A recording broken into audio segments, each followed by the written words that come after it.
Stop hitting it so hard. Roll till the pattern hit the showers. Didn't even get no static from the cowards. Lavender body wash.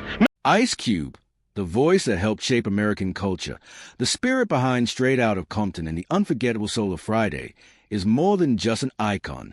He rose from one of the toughest neighborhoods in America and carved his name into music, film, and history with iron will, honesty, and a fire that never goes out.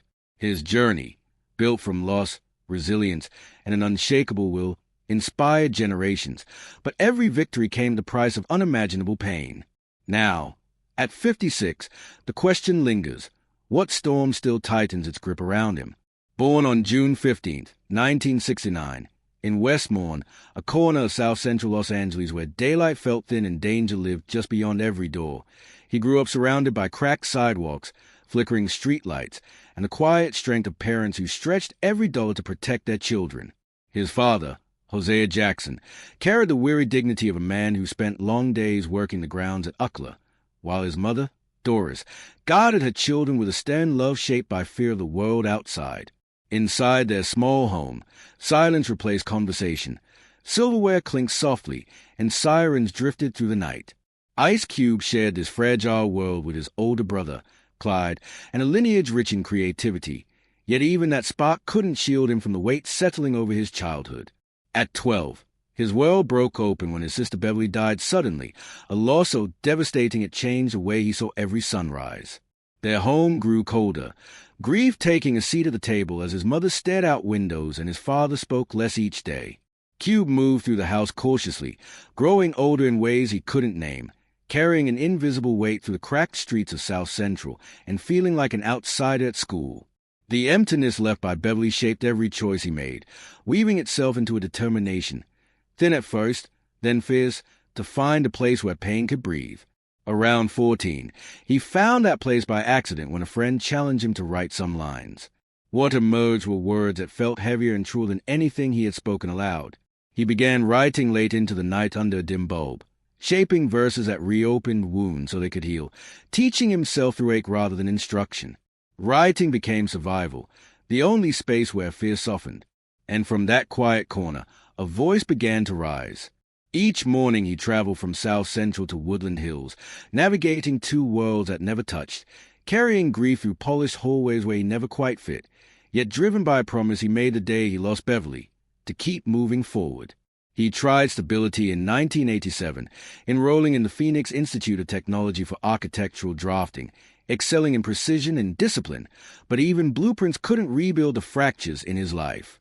He eventually stepped away and returned to Los Angeles with nothing but determination and truth. Music, raw, unfiltered, and necessary, gave him a place to breathe. Forming CIA with his cousin Sir Jinx and performing at backyard parties where Dr. Dre spun records, Cube discovered something inside him unlocking. Dre felt it too, the weight and accuracy of his lines. At 16, he sold Boyz and the Hood to Eazy-E, marking the first moment someone beyond his neighborhood saw his worth. But rap was judged harshly, and Cube came from a place easily dismissed. Still, after surviving a loss that rewired his world, rejection felt small. He rode into the night, letting streetlights, sirens, and memory shape him, building a foundation of truth and resilience. His rise became inevitable. Fame crashed into his life like a storm, loud and demanding. Dre first heard him at backyard parties, recognizing a voice too sharp to ignore. Cube wrote Boyz and the Hood at 16, selling it Eazy-E and shifting the air around him. Joining N.W.A., he became the sharpest pen in the room, the voice of neighborhoods America preferred not to see. Straight Outta Compton exploded in 1988, forcing the nation to confront reality. But while the world echoed his words, his contracts told a cruel truth. Earning only $32,000 for a multi-million-selling album, he walked away from N.W.A. in 1989, choosing dignity over comfort. His solo career proved why he had been the backbone. America's Most Wanted, 1990, Death Certificate, 1991, and The Predator, 1992, solidified him as a national force. But greatness demanded everything: long days, lost voice, and expectations heavy enough to break anyone. As new sounds emerged and the spotlight shifted, he learned the painful truth of pioneers. The world moves on. Hollywood became a new battleground. John Singleton saw something raw in him, casting him in Boyz and the Hood. Yet even there, he faced skepticism, working through nights to prove he belonged. Friday, 1995, which he wrote and starred in, changed everything, launching a cultural legacy. Through Cube Vision, he produced hits like Barbershop, Are We There Yet?, and 21 Jump Street. But success only raised the stakes. Then came the Big Three League in 2017, a massive, risky endeavor that burned through millions before finding stability. Still, Cube pushed on, carving space where none existed. He rose to a net worth of around $160 million through wealth, ownership, and unrelenting focus. But storms don't always roar. Sometimes they whisper. In 2021, he turned down a $9 million film role after refusing the studio's vaccine requirement. He didn't protest, just walked away, accepting the cost. The loss stung privately, but the deeper wound was realizing Hollywood was moving forward without him. Younger names filled spaces he once dominated, and rooms he used to enter with certainty now carried polite hesitation. Still, he endured with a quiet strength forged in South Central. He had heard the whisper, "Your time has passed," before, when he left N.W.A., when critics doubted him, when he stepped into acting, when he started Big Three. At 56, those whispers cut deeper, but he faced them the same way he faced every storm, with resolve. He realized he never measured himself by doors others opened, only the ones he carved out of stone. Family, however, steadied him through everything. Kimberly Woodruff, the woman who once walked past him without noticing, became his anchor. Their early years were humble, shared dinners on a sagging couch, counting grocery money under yellow lights, but honest, forming the foundation for a life nothing could shake. Hollywood tested that foundation as fame grew.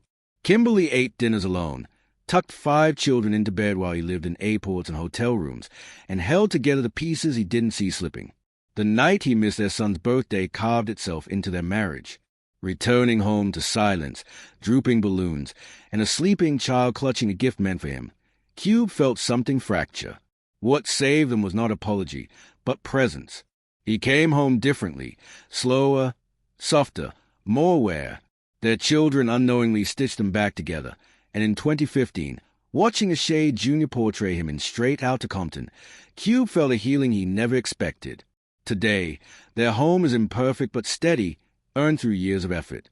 Success didn't teach him to love. Family did. The loss of Eazy still shadows him.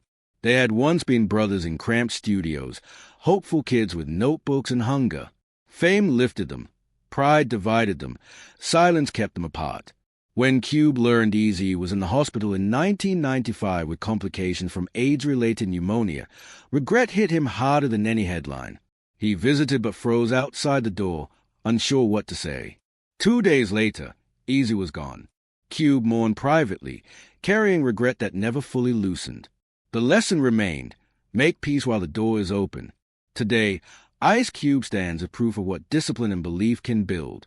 His Marina Del Rey mansion overlooks calm water through floor-to-ceiling glass, while his long-held Encino estate, complete with recording rooms, gyms, and private courts, offers sanctuary behind tall hedges.